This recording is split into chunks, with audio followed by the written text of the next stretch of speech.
حبيباتي، كي دايرين؟ لاباس عليكم؟ نتمنى تكونوا بخير وعلى خير وبصحه جيده. بالنسبه للفيديو تاع اليوم غادي نديروا هاد الطورطه هذه، طورطه الحامض 2020. كتجي سهله لذيذه رائعه وراقيه، مذاقها لا يقاوم. ما كيجيش داك اللوغو تاع الحامض والبرتقال المجهد، كيجي خفيف وكيجي لذيذ بزاف، ما غاتشبعوهاش. هاد الطورطه بدون جيلاتين، بدون كريم فريش، بدون كريم شانتيي. كتجي اقتصاديه جدا وسهله باش تبرعوا بها راسكم بدون تكلفه. اذا بقاو معايا باش تشوفوا المقادير. نبداو على بركه الله. المقادير ومقادير الطبقه الاولى او لا جينواز اللي غادي نستعملوها في هاد لاطاغ. شنو غادي نحتاجو 4 بيضات، 125 غرام ديال الدقيق الابيض، 160 غرام ديال السكر الثقيل، 60 غرام ديال الزبده، فاني، وخميره واحده ديال الحلويات 7 غرام، واحد القبيصه ديال الملح وواحد القبيصه كذلك ديال الحامض باش نضربوا البيض جيدا وباش نحيدوا منه الزفوريه اللي كتكون فيه. اذا اول حاجه كنديروها هي ناخذوا المول اللي غادي نستعملوه، سو مربع سواء دائري. انا اختاريت هذا المول يكون دائري بحال هكا. نتوما عندكم الاختيار. درت له زبيده ودرت له شويه ديال الدقيق وغنحطو في الثلاجه باش يبرد بلا ما وجدت لاباغاي ديالي. اول حاجه غنديروها ناخذوا البيض، غادي نضيفوا له واحد القبيصه ديال الحامض فوالا وقبيصه ديال الملحه. هذه تساعد انه غادي يحيد ديك الصفوريه اللي كتكون فيه. وغادي نضيف السكر ديالي كامل وغادي نضرب هذا البيض جيدا حتى كيتضاعف الحجم ديالو واللون ديالو كيبيض.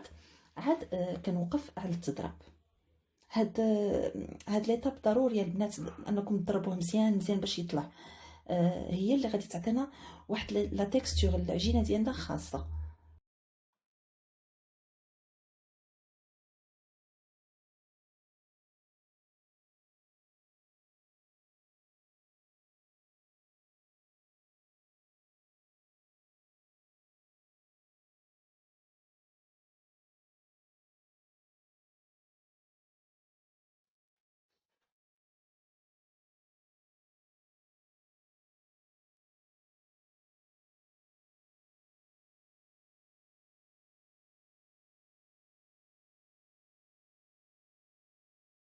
اذا من بعد ما ضربنا البيض جيدا، هذه هي لا تيكستور اللي كنحصلوا عليها البنات. كيكون بهذه الطريقه. شوفوا هنا ما درنا حتى حاجه من غير البيض والسكر والفاني، وشوفي جا داير بحال اون كريم. شفتوا معايا؟ هذه هي لا تيكستور اللي خصكم تحصلوا عليها. خصها تكون بهذه الطريقه هذه باش كتطلع لكم لا جينواز زوينه وكتجي مختلفه في الاكل. دابا شنو غنديروا؟ غادي نضيفوا، انا غادي ندير اولا الزبده الذوب. خص ضروري نديروا الزبده الذوب لان غنضيفوها هي الاخيره، ماشي كالعاده هي الاولى، غادي نضيفوها في الاخير. غادي نضيف الكيس ديال الخميره ديالي ونضيف الدقيق ونبدا تنخلط شويه بشويه حتى كنكمل هاد الكميه كامله. اذا لنجاح الجنواز غادي نعاودها لكم. باش تنجحوا في الجنواز ديالكم لابد انكم تضربوا البيض ديالكم بهذه الطريقه باش كيصدق لكم وكتجيكم لا جنواز رائعه. هاد الوصفه البنات راقيه جدا. كتقدروا ديروها اون طرونش، يعني ديروا دي طرونش منها. تقدروا ديروها بحال غنديرها انا اون تارت، يعني كتجي لذيذه والمذاق ديالها عجيب، فريمون عجيب. غادي تجربوها وغادي تعرفوني على من كنهضر. اذا انا غادي نستمر بهذه الطريقه، ندير شويه بشويه الدقيق ومن بعد نخلط حتى نكمل الكميه اللي عندي بالكامل.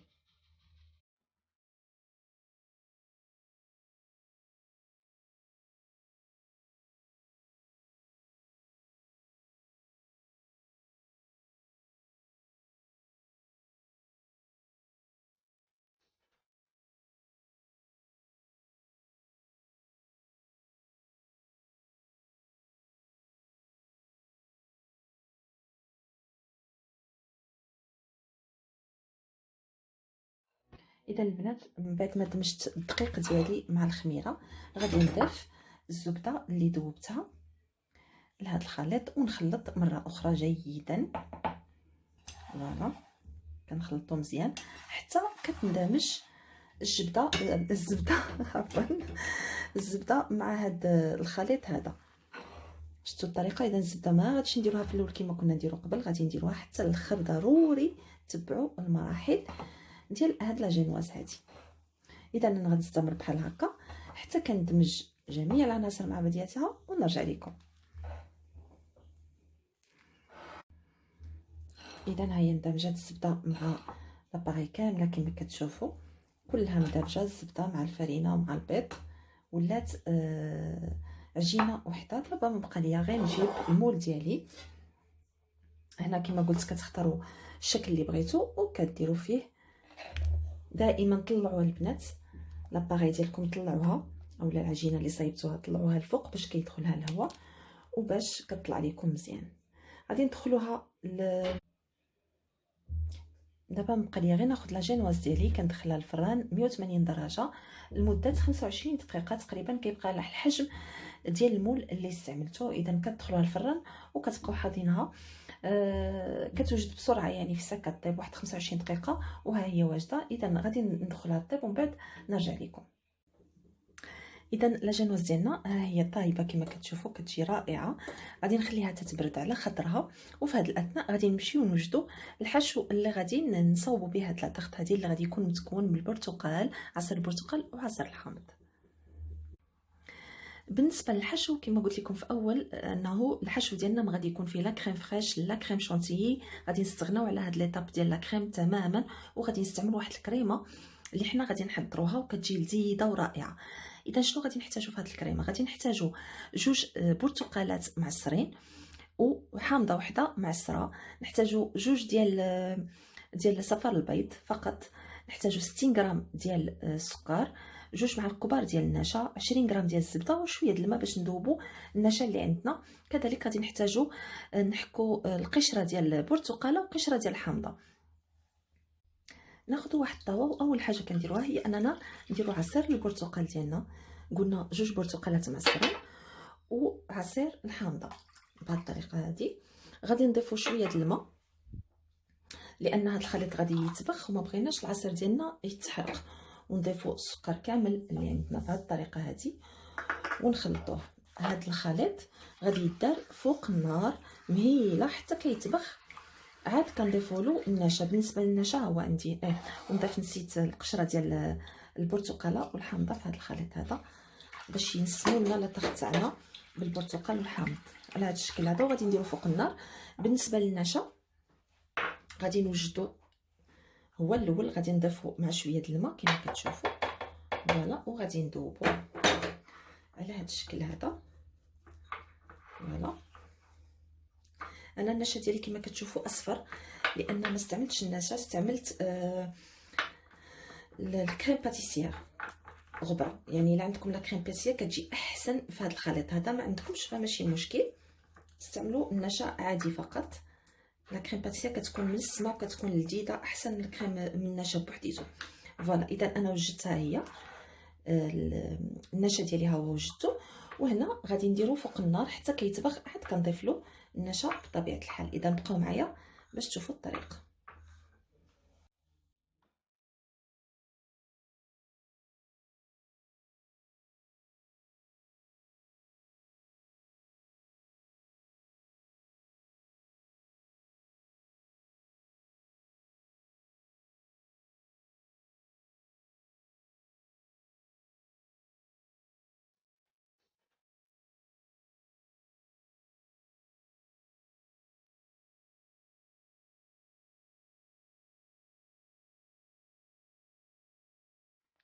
فوالا حباتي الكريمه ها هي جاهزه، خرجتها من فوق النار بعد ما ضفت لها النشا. شوفوا كي كتجي دايره. دابا غادي نضيف لها اصفر د البيض بسرعه ونخلط بهذه الطريقه هذه. ضروري خصنا نخلطو بسرعه باش يطيب داك الاصفر ديال البيض وما ما يتحبب لياش فوالا. بهذه الطريقه هذه كنبقاو تنحركو حتى كيندمج كله مع بعضياتو.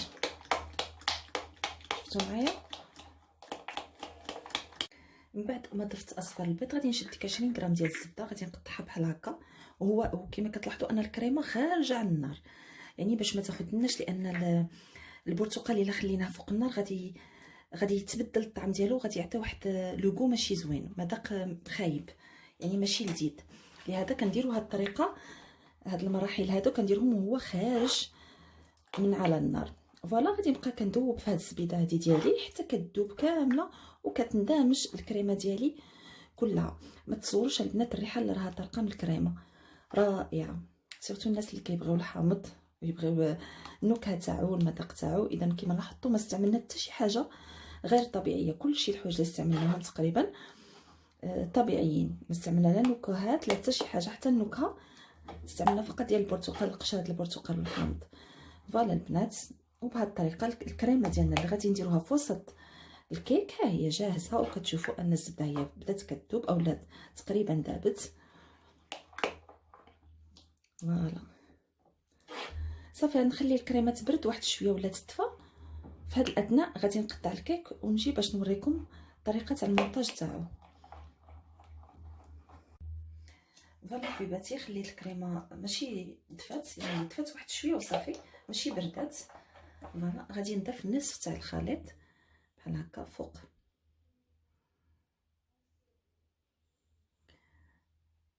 لا جينواز ديالي اللي قطعت. انا قطعت على 3، تقدروا تقطعوها على 2، انا درت 3 طبقات. فوالا غيب شويه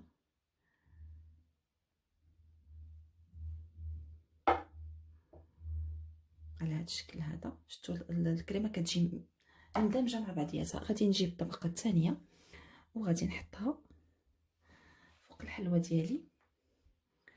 كنحاول انه يكون متساوي وما كنضغطش عليها بزاف لان الكريمه مازال ما جمدات. انتما بطبيعه الحال خليوها تبرد واحد شويه عاد ديروها في الحلوه ديالي. فوالا شفتوا الطريقه ماشي صعيبه بزاف، سهله. فوالا البنات بهذه الطريقه هذه.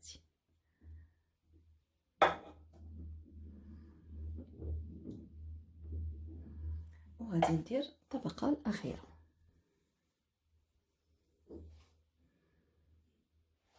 فوالا ما نتكش بزاف على الحلوه ديالي، غير واحد شويه، يعني غير نقادها واحد شويه وصافي. فوالا هذا اللي شاط غادي نديرو من الفوق وغادي نسرح به. ماشي هذه هي الطبقه الاخيره، هذه غير غادي تساعدني فقط على انني ندير الطبقه الاخيره. يعني غادي تجي بحال المرايه في الحلوه، وغادي تسهل عليا انني نحط الطبقه الاخيره اللي غادي نوريها لكم بعد قليل. فوالا البنات غادي نستمر في هذا الشيء. الكريمه كامله اللي شاط ديال الحامض غادي ندورها على هاد الحلوه كامله وغادي نديرها في الثلاجه تشد راسها. في هاد الاثناء غادي نوريكم الطبقه الاخيره اللي غادي نستعملوا ان شاء الله في الحلوه ديالنا. اذا انا غادي ناخذها للثلاجه ونرجع لكم. اذا اخر طبقه غادي نديروها هي بالشوكولاته البيضاء. غادي نحتاجو 200 غرام ديال الشوكولاط ابيض و60 غرام ديال الزبده، ونحتاجو نوع من النكهه سواء نكهه البرتقال اولا الحامض اللي كتعجبكم. الا كيعجبكم البرتقال كتستعملوا واحد نص معلقه ديال نكهه البرتقال، كيستعملكم تبغيو الحامض فاستعملوا نصف ملعقه صغيره ديال الحامض مع هاد الشوكولا البيضاء. اذا الطريقه سهله جدا، كنديروا حمام مريم فقط. كناخذوا الشوكولا ديالنا تنهرسوها وتنديروها في حمام مريم حتى كتذوب، وكذلك تبرد لينا الكيكه ديالنا في الثلاجه اللي درتها في الثلاجه تبرد. ونرجع لكم باش تشوفوا طريقه وضع الطبقه الاخيره. فوالا اذا انا غادي ناخذ هاد الشوكولا نديرها في حمام مريم ونرجع لكم بطبيعه الحال. اذا الشوكولاته ديالها هي من بعد ما بردات ذوبتها في الميكرو اوند مع الزبده. تقدروا ديروها في حمام مريم. دابا ما بقى ليا غير نطليها فوق هاد الحلوه كامله ونخليها كتبرد، وكيبقى فقط لا ديكوراسيون اللي كنديروها في الاخير. شفتوا ملي كنديروا الزبده 200 غرام ديال الشوكولاط مع 60 غرام ديال الزبده كتولي بحال اون كريم، يعني الشوكولاته ديالنا كتولي بحال لا كريم. صافي غادي نديرها من الفوق وغادي نسرحها مزيان غير بشويه ليا بحال هكا حتى نكمل الحلوه كامله، يعني في الجناب والفوق. وكتبقى الديكور كيبقى على حسب الاختيار تاع كل واحد كيف ما بغاه كيديره.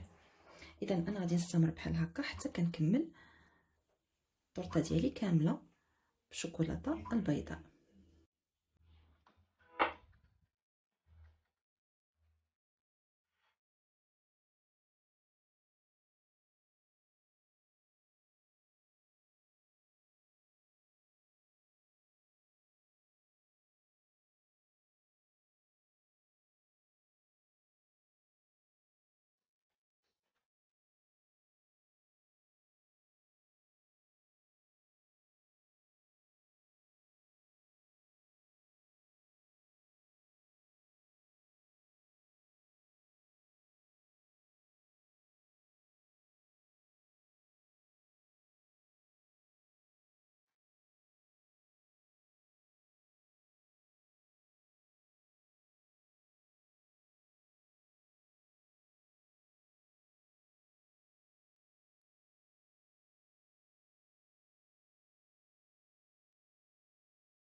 فوالا حبيباتي، تورته الحامض الاقتصاديه ها هي جاهزه كما شفتوا. ما استعملتش فيها كريم فريش، ما استعملتش الجيلاتين، ما استعملتش كريم شانتيي، استعملتها فقط بالمتوفر، وكتجي اقتصاديه ورائعه.